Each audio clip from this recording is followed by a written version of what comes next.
नेपाल की राजनीति में इन दिनों जबरदस्त भूचाल आया हुआ है। जिस नेता को देश के युवाओं और जेनजी वोटर्स ने बदलाव की उम्मीद के साथ सत्ता के शीर्ष तक पहुंचाया था, आज वही नेता अपने ही समर्थकों के निशाने पर है। नमस्कार, मैं हूं वंदना त्यागी और आप देख रहे हैं न्यूज 18 राजस्थान का डिजिटल चैनल।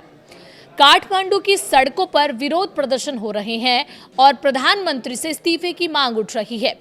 आखिर ऐसा क्या हुआ कि कभी युवाओं की पहली पसंद रहे बालेन शाह के खिलाफ छात्र संगठन खुलकर मैदान में उतर आए हैं?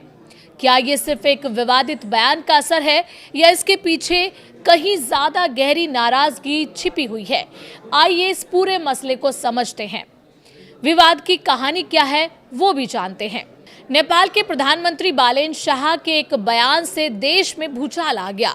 जिस जेनजी ने बालेन को सत्ता के अर्श तक पहुंचाया, वही अब उनके इस्तीफे की मांग कर रही है। नेपाल में कई जगहों पर उनके खिलाफ विरोध प्रदर्शन हो रहे हैं। जानकारी के मुताबिक कई छात्र संगठनों ने अपने ही पीएम के बयान को राष्ट्र विरोधी बताया है।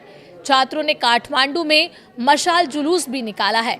लेकिन ऐसा क्या हुआ जिससे पिछले साल देश में हुए हिंसक विरोध प्रदर्शनों के बाद युवाओं की पसंद बनकर उभरे बालेन शाह को छात्रों को इतना गुस्सा झेलना पड़ रहा है? इस विवाद को समझने के लिए पहले नेपाल के युवाओं को समझना होगा। नेपाल में पिछले साल हिंसक विरोध प्रदर्शन हुए। पारंपरिक राजनीतिक दलों, भ्रष्टाचार और स्थिरता से तंग आ चुके युवाओं और जेनजी वोटर्स ने एक बड़ा आंदोलन खड़ा करके बालेन शाह को अपने लीडर के रूप में चुना। बालेन शाह को पारंपरिक राजनीति से हटकर एक नए सिस्टम रिफॉर्मर के रूप में देखा जा रहा था। हालांकि अब बालेन सरकार युवाओं को ही नजरअंदाज कर रही है। देश के कई छात्र इस कदर नाराज हैं कि उन्होंने सार्वजनिक रूप से इस्तीफा मांग लिया है। बालेन शाह के खिलाफ फूटे गुस्से की ताज़ा वजह संसद में दिया गया उनका एक बयान है। बालेन शाह ने हाल ही में भारत और नेपाल के बीच लंबे समय से चल रहे काला पानी, लिपुलेख और लिम्पियाधुरा सीमा को लेकर एक बयान दिया। बालेन शाह ने अपने भाषण में कहा कि जिस तरह भारत ने नेपाल की जमीन कब्जाई है, उसी तरह नेपाल ने भी भारत की जमीन पर कब्जा किया है। इसके साथ ही उन्होंने इस विवाद को सुलझाने के लिए ब्रिटेन और चीन जैसे देशों से मदद लेने की बात भी कह डाली। फिर क्या था? नेपाल का राष्ट्रवादी खेमा भड़क उठा। बालेन शाह के इस बयान को उनके देश में नेपाल के पारंपरिक क्षेत्रीय दावों को कमजोर करने वाला माना जा रहा है। विपक्ष ने संसद ठप कर दी। वहीं बड़े छात्र संगठनों के गठबंधन ने एक संयुक्त बयान जारी कर प्रधानमंत्री को सीधे अल्टीमेटम दे दिया। छात्र संगठनों का कहना है कि ये केवल जुबान फिसलने का मामला नहीं, बल्कि नेपाल के राष्ट्र हितों और संप्रभुता के खिलाफ है। छात्रों ने काठमांडू की सड़कों पर बालेन शाह के खिलाफ जमकर नारेबाजी की, मशाल जुलूस निकाले और मांग की कि पीएम तुरंत अपने बयान को वापस लें, नेपाली जनता से माफी मांगे या अपने पद से इस्तीफा दें। ऐसा न करने पर देश भर में प्रदर्शन की चेतावनी भी दी गई। ये पहली वजह नहीं है जिससे युवा मौजूदा पीएम से नाराज हैं। इस साल की शुरुआत में बालेन शाह सरकार ने अपने सुधारवादी एजेंडे के तहत देश के शैक्षणिक संस्थानों से छात्र राजनीति और छात्र संगठनों को सीमित करने का आदेश जारी कर दिया था। सरकार के इस फैसले का छात्रों ने कड़ा विरोध किया और मामला अदालत पहुंच गया। नेपाल के सुप्रीम कोर्ट ने सरकार के इस फैसले पर रोक लगा दी, जिससे बालेन शाह की काफी किरकिरी हुई थी। तब से छात्र संगठन मौके की तलाश में थे। अब पीएम के सीमा विवाद वाले बयान ने जलती आग में घी का काम कर दिया है।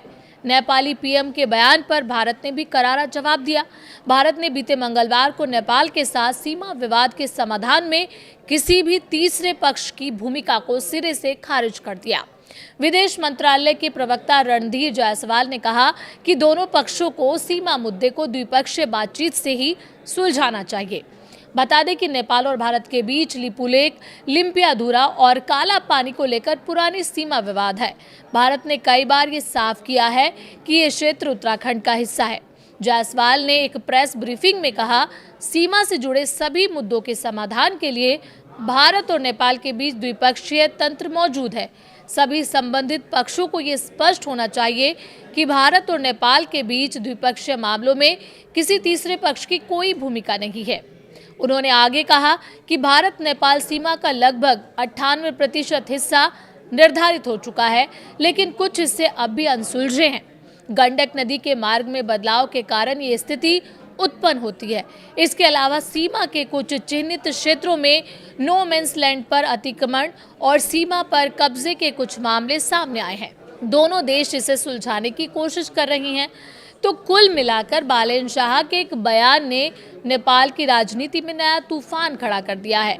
सीमा विवाद पर दिए गए उनके बयान ने न केवल विपक्ष और राष्ट्रवादी संगठनों को नाराज किया, बल्कि उन युवाओं और छात्र संगठनों को भी उनके खिलाफ खड़ा कर दिया, जिन्होंने कभी उन्हें बदलाव का प्रतीक माना था।